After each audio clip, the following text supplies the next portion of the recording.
जय हिंद साथियों। आज हमारा टॉपिक है हिमालय पर्वत श्रेणी। हिमालय पर्वत श्रेणी को 4 भागों में पढ़ा जाता है। अगर इसके पहले पहले भाग की बात कर लेंगे तो ये है ट्रांस हिमालय।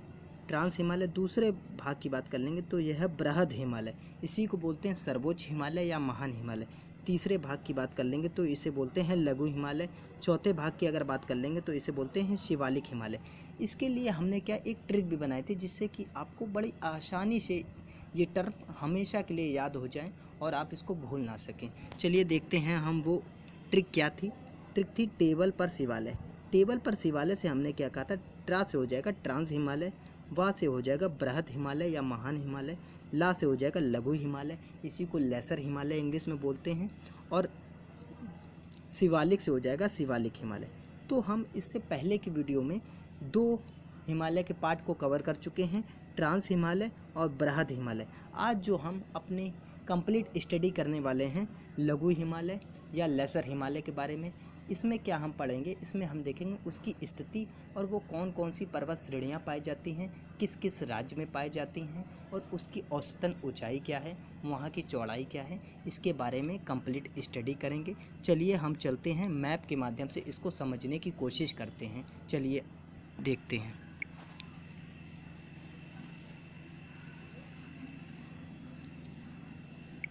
अगर हम इसकी स्थिति मैप के माध्यम से समझते हैं तो देखते हैं ये जो फैला हुआ है, ये जो लघु हिमालय हमारा फैला हुआ है या लेसर हिमालय जो फैला हुआ है, ये हमारा जम्मू कश्मीर से लेकर, ये फैला हुआ है हमारा जम्मू कश्मीर से लेकर नेपाल तक। ऐसे ऐसे ये जम्मू कश्मीर से लेकर फैला हुआ है, टुकड़ों में ये बटा हुआ है। जम्मू कश्मीर से लेकर नेपाल तक यहाँ तक फैला हुआ है पूरा। ये भाग है जो हमारा लघु हिमालय का भाग है। यहीं पर पर्वत श्रेणियाँ पाई जाती हैं। अगर पर्वत श्रेणियों की बात कर लेंगे, यहीं पर पर्वत श्रेणियाँ पाई जाती हैं, ये ऐसे ऐसे करके। और पर्वत श्रेणियाँ दोस्तों किसे कहते हैं, एक ही समान आकार की समान ऊंचाई की जो पर्वत श्रेणियाँ लगातार क्रम में काफ़ी मात्रा में 1 2 3 4 लगातार जो होती हैं तो उसे पर्वत श्रेणियाँ कहे जाती हैं। समान ऊंचाई के पर्वतों को पर्वत श्रेणियों के नाम से जाना जाता है। तो इसी में हम अगर इसकी ऊंचाई की बात कर लेंगे तो ये 3500 से कितने 3500 से 4500 के बीच ऊंचाई क्या है, 3500 से 4500 के बीच। अगर इसकी चौड़ाई की बात कर लेंगे, किसकी चौड़ाई की, अगर इसकी चौड़ाई की बात कर लेंगे हम तो ये 60 से लेकर 80 तक है। ये औसतन है। किसकी बात करी गई, औसतन की बात। चलिए हम देख लेते हैं, इसको और समझ लेते हैं। अपने पीपीटी के माध्यम से इसको बड़े आसानी से समझेंगे और एक एक चीज़ समझ में आएगी।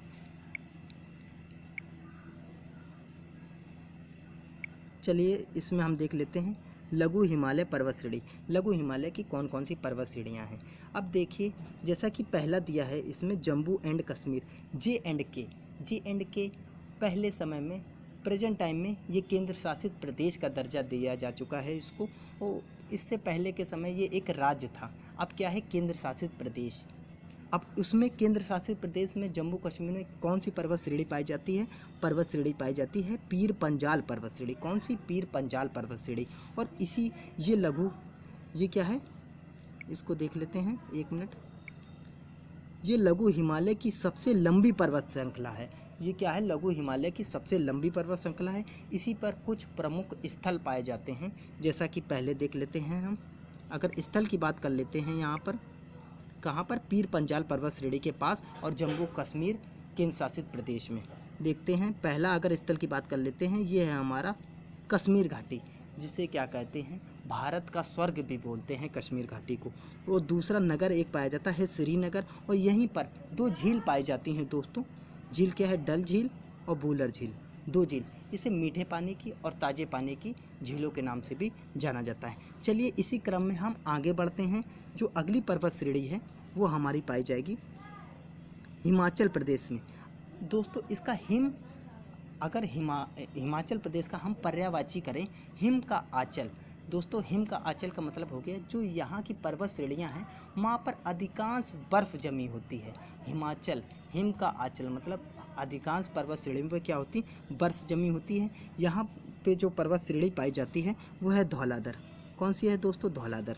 ये क्या है, लघु हिमालय की सबसे दक्षिणतम पर्वत श्रेणी कौन सी है, सबसे दक्षिण में पर्वत श्रेणी पाई जाती है वो कौन सी है, धौलाधर।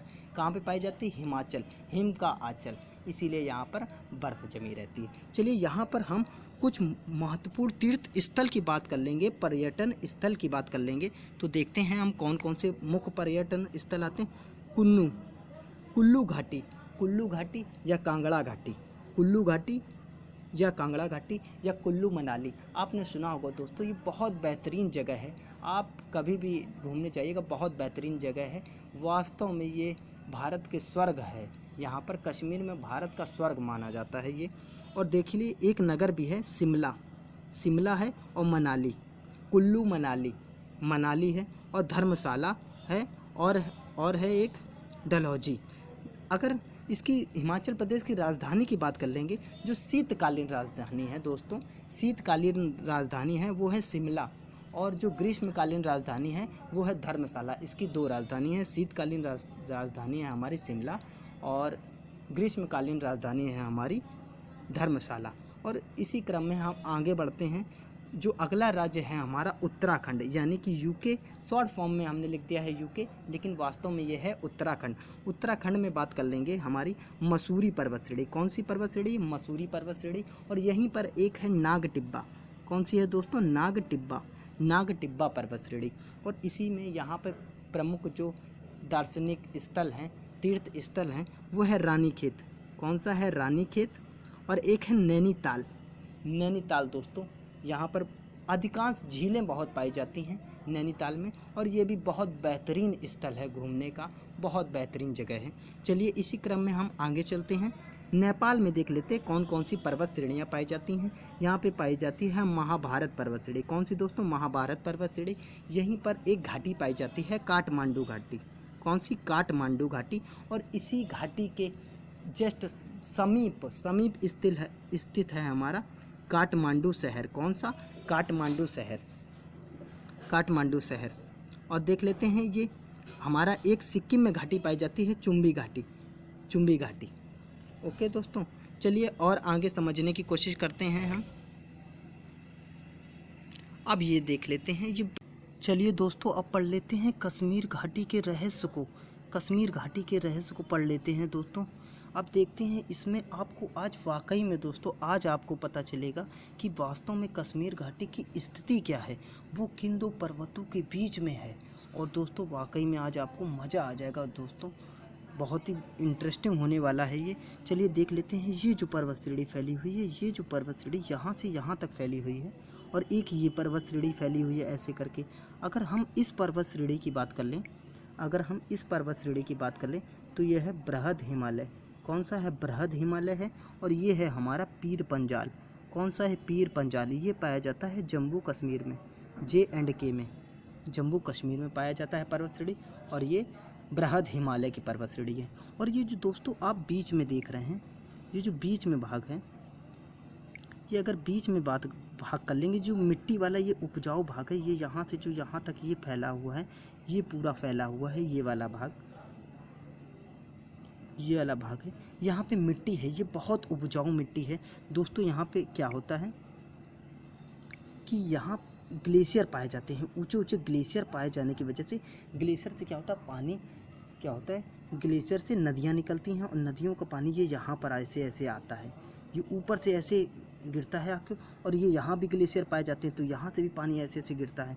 ये पूरा क्या करता है, ये पहाड़ों का कटाव करता है। और यहाँ पे पाई जाती हैं वनस्पतियाँ, कई प्रकार की वनस्पतियाँ, पेड़ पौधे पाए जाते हैं। तो क्या होता है, यहाँ से ये क्या करता है, अवसादों को इकट्ठा करके यहाँ पर इकट्ठा कर देता है आकर। कहाँ पे, ये यहाँ पे क्या करता है, ये यहाँ पे अवसादों को इकट्ठा कर देता है, बहुत औषधियों को इकट्ठा कर देता है, अवसादों को। तो ये बहुत उपजाऊ मिट्टी हो जाती है दोस्तों, किसी भी फसल के लिए सबसे बेहतरीन और सबसे उपजाऊ मिट्टी होती है दोस्तों। आज आप समझेंगे जो कश्मीर की जो बहुत ही मेन, जो बहुत ही महत्वपूर्ण बहुमूल्य वस्तु है, वो इसी में उगाई जाती है, जिसे बोलते हैं केसर, जिसे बोलते हैं केसर दोस्तों। यहाँ पे क्या उगाई जाती है, केसर, केसर दोस्तों। और अगर इस मिट्टी की बात कर लेंगे तो इस मिट्टी का नाम है करेवा मिट्टी। कौन सी मिट्टी, करेवा मिट्टी में दोस्तों केसर उगाई जाती है। और उगाया जाता है इसमें सेब। क्या उगाया जाता है? सेब।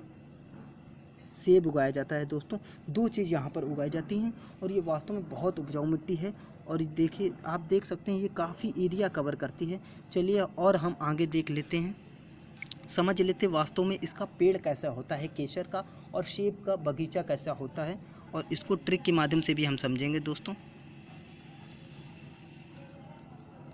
जैसा कि आप दोस्तों ये देख पा रहे हैं, कश्मीर का स्वर्ग, कश्मीर का स्वर्ग कही जाने वाली ये चीज़ें हैं दोनों। ये देख सकते हैं आप दोस्तों, ये क्या है? हमारी ये केसर, केसर का ये पौधा है दोस्तों। ये पौधा बहुत ही उपयोगी है दोस्तों। इसमें आप अगर केसर की बात कर लेंगे तो केसर ये लगे हुए हैं, ये जो आपको ऑरेंज ऑरेंज दिख रहे हैं, 3 पंखुड़ियाँ होती हैं दोस्तों। एक फूल में 3 पंखुड़ियाँ या अधिकतम 7 पंखुड़ियाँ होती हैं दोस्तों। यही केसर होती है। इसी को क्या करते हैं किसान वहाँ के निकाल कर, इसी को बहुत ही बहुमूल्य है। और दोस्तों हम ट्रिक के माध्यम से इसको समझते हैं।